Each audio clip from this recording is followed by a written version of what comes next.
Hi, my name is Natalie, and today I'm going to be talking about When You Reach Me by Rebecca Stead.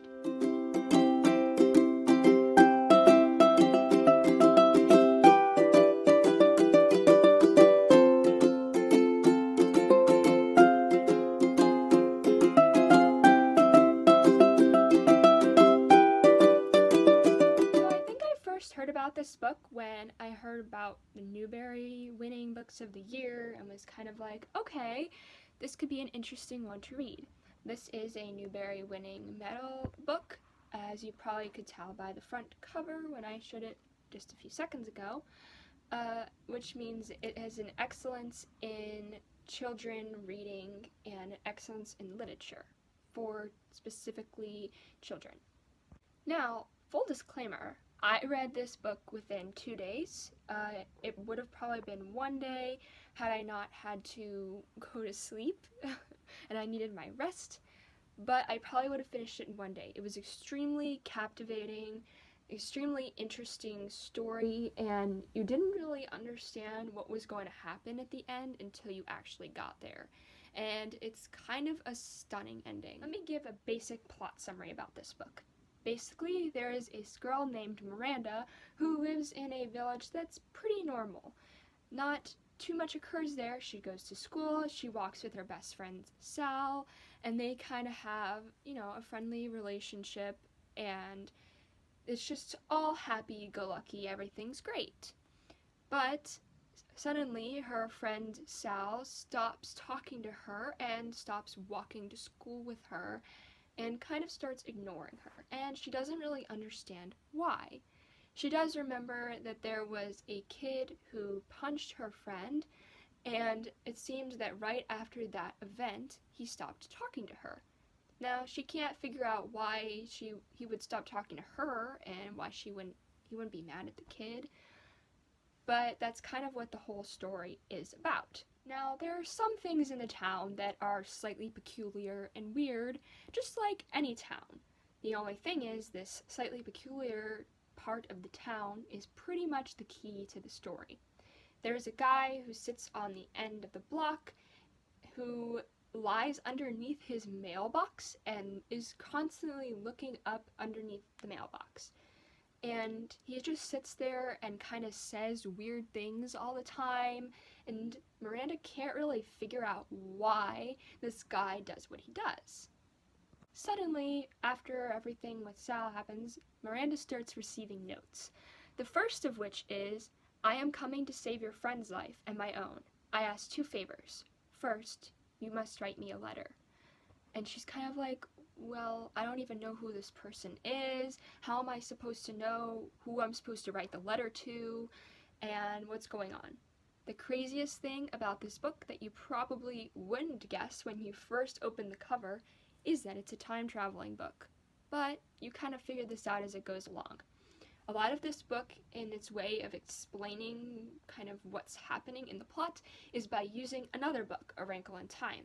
Now, if you don't know what A Wrinkle of Time is about, it's about a bunch, like 3-ish kids who kind of get put into a time continuum type of thing, and there they discover kind of the meaning of their lives and their father's life and how everything in their universe kind of works together, and it is a very beautiful and well-crafted story. But kind of the main focus of it also is time travel. But like most stories, you would think, oh no, time travel, it's gonna mess everything up. There's the butterfly effect, there's so many things that could go wrong.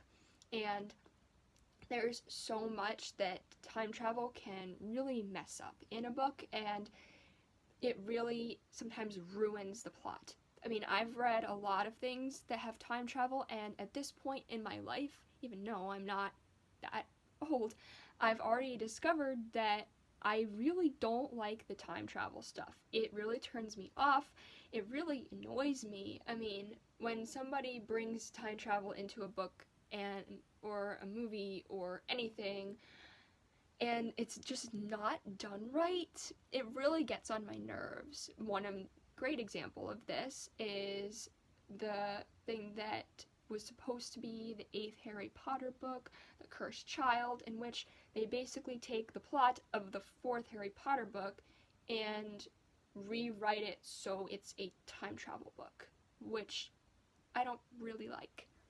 However, When You Reach Me does time travel right. It understands and explains how exactly everything is going to work, and though you don't really see it coming, everything is foreshadowed and everything makes sense as the books progress.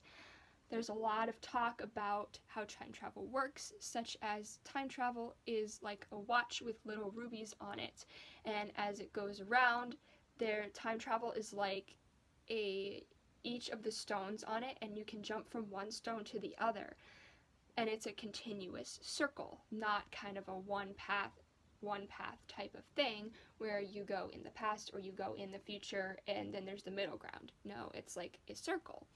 And they use a lot of references from A Wrinkle in Time to also try and explain these type of things.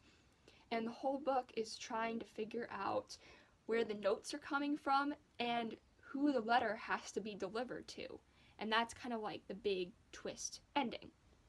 A lot of the book is pretty simple and not actually a lot occurs. It basically is just talking about Miranda's life, her relationship with other characters in the book, a little bit more about other characters and their backstories, such as one who has some sort of problem with, I think, gluten or something like that, and just how they end up getting a job, go to these places, do all these normal things. But somehow all of these normal things become supremely interesting with the bringing in of the time travel aspect, and also with the bringing in of the different notes and what's happening. It's sort of creepy how the different notes know, and whoever is the writer of the notes knows things that are happening in Miranda's life that she may have not told anyone, and that this person is observing.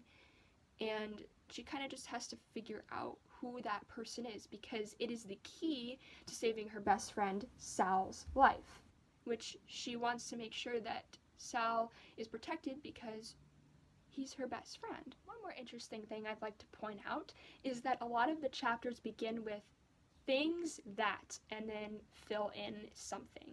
Things that you wish for, things that could happen, things that, disappear.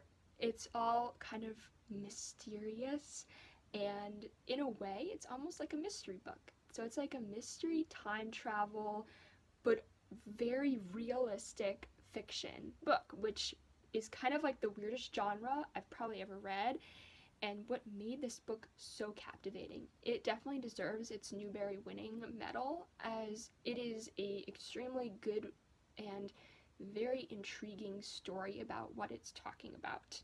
It's definitely one that was early on my retiree bookshelf, and probably one of the first. And when I read it, I was immediately like, this book was life-changing. I recommended it to all of my friends, family, everything, because just how interesting and complete the story was. So I definitely recommend When You Reach Me by Rebecca Stead.